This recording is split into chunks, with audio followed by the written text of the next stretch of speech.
છોકરાઓની કેપેસિટી હોય ને કેટલું સાંભળવાનું. છોકરાઓ મોબાઈલ લઈને આવે છે એમ ને.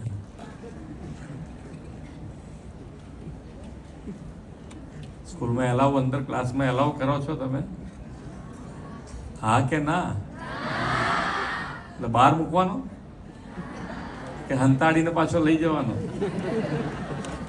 એકાદ જણ લઈ આવે તો ચાલે, ભાઈ આપણે બધાને રીલ જોવામાં. સારું સારું. ટાઈમ નક્કી કરવો પડે. આમાં શું છે કે આ બધી વસ્તુ 24 કલાક ચાલે, પણ આપણે ટાઈમ નક્કી કરવાનો કે ભાઈ 1 કલાક તો 1 કલાક, અડધો કલાક તો અડધો કલાક, 10 મિનિટ તો 10 મિનિટ. તમારે જે નક્કી કરવો તમારી રીતે મમ્મી પપ્પા સાથે બેસી નક્કી કરવાનો કે આટલો ટાઈમ એટલે એટલો ટાઈમ મૂકી દેવાનો ફટ લઈને. પછી નહીં તો આમાં તો તમને બીજું કશું મગજ નહીં દોડે, આમાં જ જીવ આયા કરે પછી એમ. કારણ કે આ તો ચાલ્યા જ કરે, તમે જેમ ખેંચ્યા કરો એમ આયા જ કરે, આયા જ કરે. કરશો ને નક્કી? સાયન્સમાં ભણવાનું છે ને, અમારે હજુ વધારે સ્કોલરશીપ આપવી છે, પણ તમે સાયન્સ લો તો ને.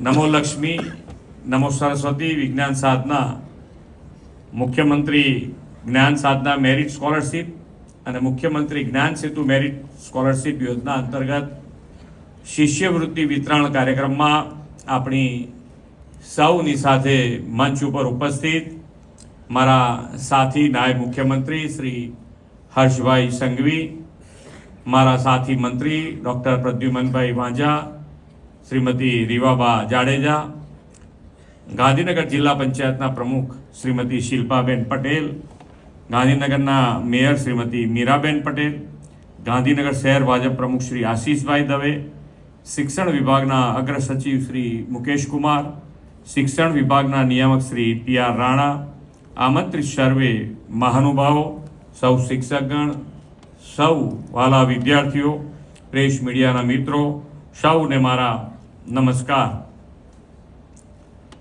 વિશ્વ નેતા અને દેશના યશસ્વી વડાપ્રધાન શ્રી નરેન્દ્રભાઈ મોદીએ બેટી પઢાઓ અભિયાનથી દેશમાં દીકરીઓના ભણતરને ખૂબ મોટો વેગ આપ્યો છે. મોદી સાહેબે ગુજરાતમાં તેમના મુખ્યમંત્રી કાર્યકાળ દરમિયાન રાજ્યની દીકરીઓના અભ્યાસ માટે પરિશ્રમની પરાકાષ્ઠા સર્જી હતી. 2001માં ગુજરાતનું સેવા દાયિત્વ તેમણે સંભાળ્યું ત્યારે અનેક સમસ્યાઓ હતી. દીકરીઓનું શાળા છોડી જવું તે સમયે ખૂબ વધારે હતું અને કન્યા સાક્ષરતા પણ ખૂબ ઓછી હતી. તેમણે કન્યા કેળવણી, શાળા પ્રવેશોત્સવ કાર્યક્રમ શરૂ કર્યો. તેઓ ગામે ગામ જઈને દીકરીઓના ભણતર માટે પરિવાર પાસે ભિક્ષા માગતા. કોઈ રાજ્યના મુખ્યમંત્રી પોતે ગામે ગામ જઈને દીકરીઓના ભણતર માટેનો સેવા યજ્ઞ ઉપાડે તેનો દાખલો મોદી સાહેબે દેશમાં બેસાડ્યો. એટલું જ નહીં, મુખ્યમંત્રી તરીકે તેમણે મળતી ભેટ સોગાદોની હરાજી કરીને એની જે રકમ આવે તે કન્યા કેળવણી માટે આપવાની નવી પરંપરા ઊભી કરી.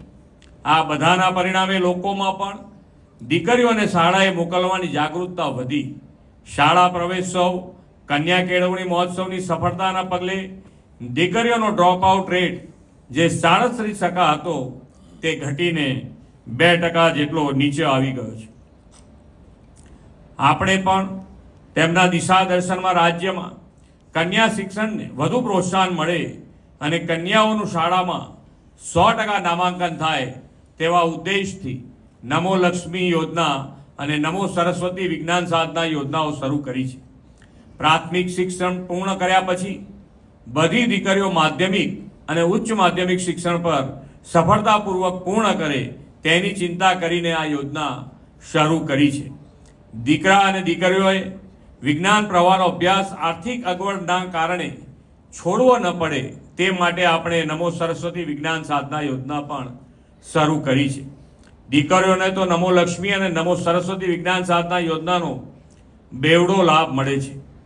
આપણે યોજનાના લાભ સીધા જ તેમના ખાતામાં મળે અને સેચ્યુરેશન લેવલ સિદ્ધ થાય તેવો ટ્રાન્સપરન્ટ અભિગમ અપનાવ્યો છે. આદરણીય શ્રી નરેન્દ્રભાઈ મોદીના નેતૃત્વ અને માર્ગદર્શનમાં છેલ્લા અઢી દાયકામાં રાજ્યમાં શિક્ષણ ક્ષેત્રે ખૂબ મોટો બદલાવ આવ્યો છે. એક સમયે ગામમાં વિજ્ઞાન પ્રવાહની શાળાઓની સંખ્યા નહિવત હતી. આજે વિજ્ઞાન પ્રવાહની 2834 શાળાઓ થઈ ગઈ છે. 2001માં 775 કોલેજો હતી. આજે ગુજરાતમાં 3200થી વધુ કોલેજો વિદ્યાર્થીઓના ઘડતરનું કાર્ય કરી રહી છે. ધોરણ 12માં વિજ્ઞાન પ્રવાહ પછી એન્જિનિયરિંગમાં અભ્યાસ માટે જવું હોય તો માત્ર 139 કોલેજ હતી, જે આજે એન્જિનિયરિંગ કોલેજોની સંખ્યા પણ 288 પહોંચી છે. ગુજરાતમાં શ્રી નરેન્દ્રભાઈએ મુખ્યમંત્રી તરીકે સેવા દાયિત્વ સંભાળ્યું ત્યારે મેડિકલ સીટો 1175 હતી, જે આજે વધીને 7000થી પણ વધુ ડૉક્ટરોની સીટ થઈ છે. મેડિકલમાં અભ્યાસ કરતી દીકરીઓને આર્થિક મદદ મળે તે માટે મુખ્યમંત્રી કન્યા કેળવણી નિધિ યોજનામાંથી અત્યાર સુધીમાં રાજ્યની 24000થી વધુ દીકરીઓને સહાય આપવામાં આવી છે. કેજીથી પીજી સુધીનું શિક્ષણ આપણા બાળકોને સરળતાએ મળે તેવી વડાપ્રધાનશ્રીની નેમ આપણે પાર પાડી છે. એ દિશામાં આજે 13 લાખથી વધુ વિદ્યાર્થીઓને રૂપિયા 370 કરોડ ઉપરાંતની સહાય આપી છે. વડાપ્રધાન શ્રી મોદી સાહેબે વિકસિત ભારત આત્મનિર્ભર ભારત 2047નો સંકલ્પ કર્યો છે. કોઈ પણ રાષ્ટ્ર કે રાજ્યના વિકાસનો પાયો શિક્ષણ છે. વિકસિત ગુજરાત, આત્મનિર્ભર ગુજરાતથી વિકસિત ભારત માટે આપણે વિદ્યાર્થીઓને જ્ઞાન સમૃદ્ધ કરવાની સામાજિક જવાબદારી નિભાવીએ. વિદ્યાર્થીઓમાં શિક્ષણ સાથે સ્વદેશી અભિમાન પણ જગાવીએ. એ જ અપેક્ષા સાથે વિરમું છું. ભારત માતા કી જય. વંદે માતરમ. જય જય ગરવી ગુજરાત.